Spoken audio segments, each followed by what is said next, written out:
distribusi, 2 tangki atau lebih tepatnya 8 kontainer ke lokasi distribusi.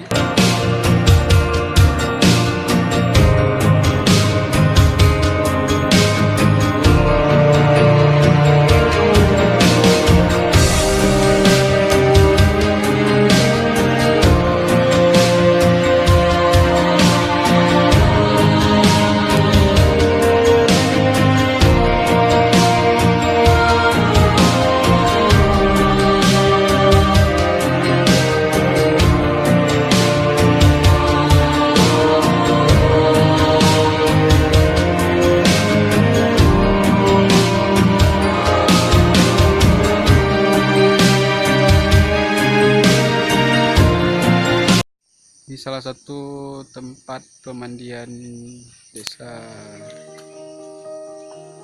Tanjung Genteng, inilah kondisi masyarakat untuk sumber air menggunakan untuk mandi, cuci.